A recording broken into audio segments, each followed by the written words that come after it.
upravlja Finance in Motion. Njegov govor ne samo da predstavlja uvod u naredni panel, već i potvrdu posvećenosti ovog fonda klimatskom liderstvu i održivom razvoju regiona.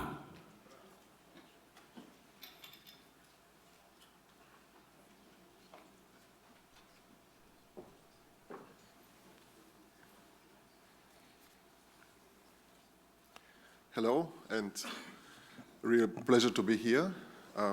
Let me first extend my appreciation to the organizers for inviting me to that panel, and as well extend my appreciation to the eminent Foreign Minister of the Republic of Hungary, His Excellency Mr. Szijjártó, for his very interesting and involving speech. Ladies and gentlemen, Your Excellencies, esteemed colleagues and distinguished guests, I'm really honored to stand here before you today at the Belgrade Energy Forum.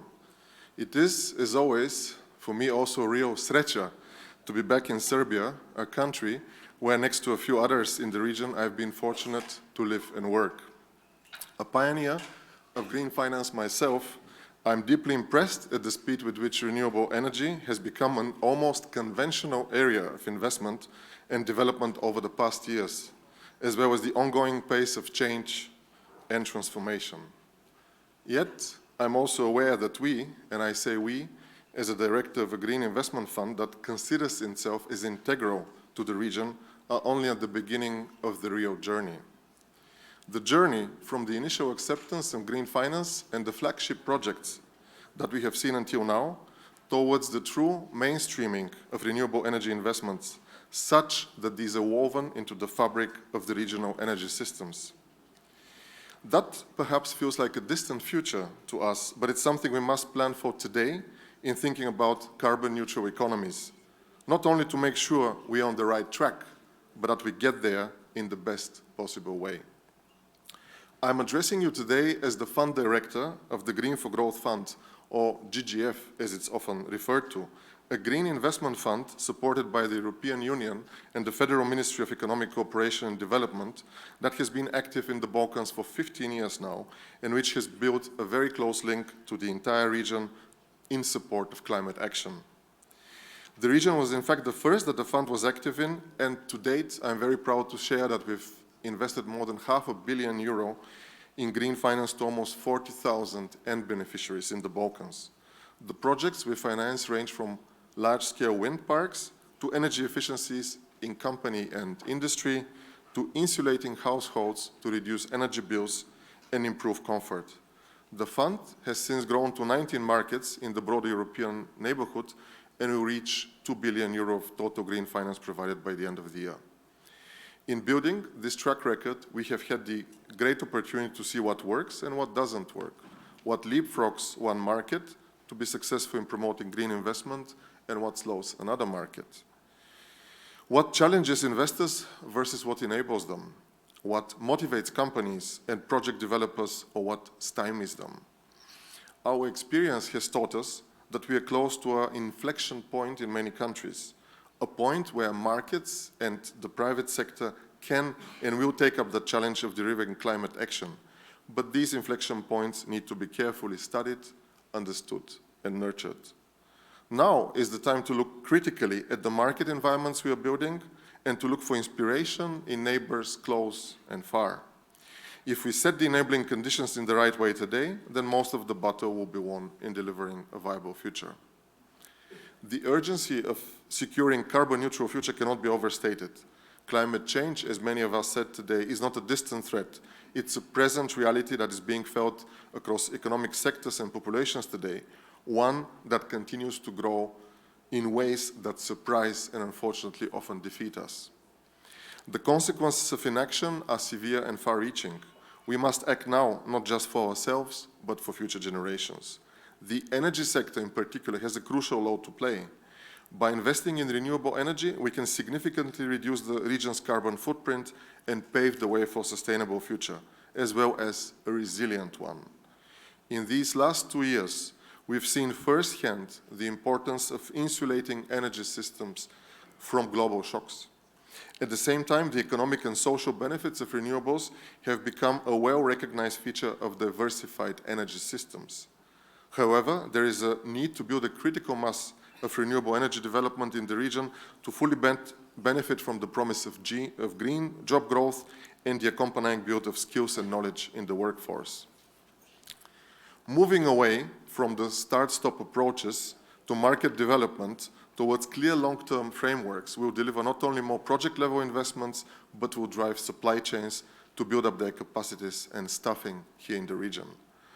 I would not be the first to note that the Balkan region, with its diverse energy landscape, is at a critical juncture.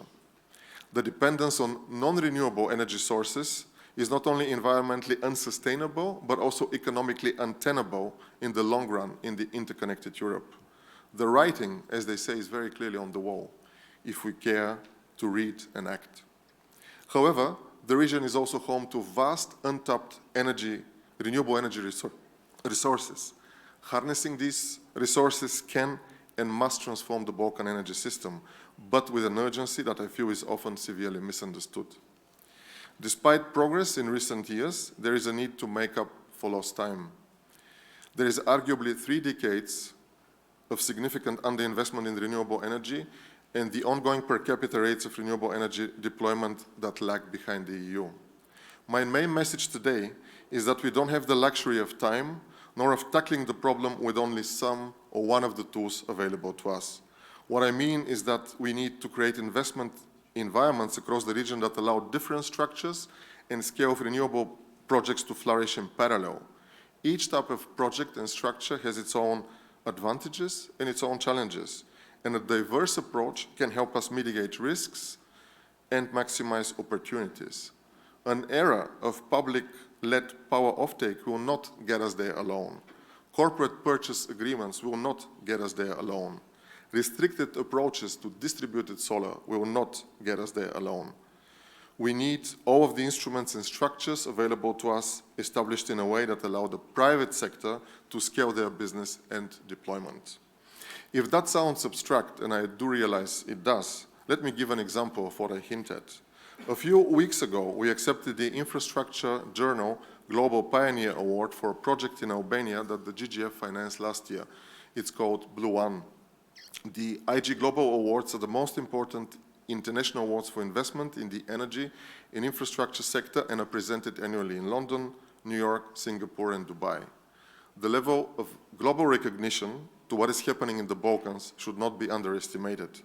Not only is Blue One the largest non-subsidized solar project in the Western Balkans, but is very much a world-leading infrastructure deal. It is the first utility-scale solar project in the Balkans to be realized without government subsidies. There is no long-term PPA from the utility, no awarded auction price. There is no blue-chip corporate buyer. Instead, the innovative structure is built as a bridge to PPA, designed to allow the project to absorb a variable income stream while providing motivation for signing individual PPAs. This ventures into new territory for lenders, but territory that we feel is vital if we want to grow the renewable sector in the region in line with huge ambitions. There is job in front of us, policymakers, sponsors, banks, other lenders, to pursue all avenues and approaches available to us to decarbonize economies. In concluding, let me say that Serbia is very much at the forefront of pushing for the adoption of renewables via various implementation models, and that's really great to see. We've been very grateful to participate in growing the renewable sectors here for at least a decade, investing across the first generation of private projects. We now warmly commend Serbia government's current 3-year auction plan.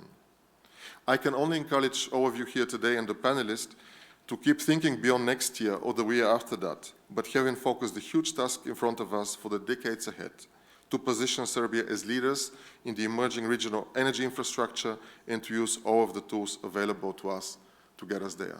Thank you very much for your attention. Poštovanje.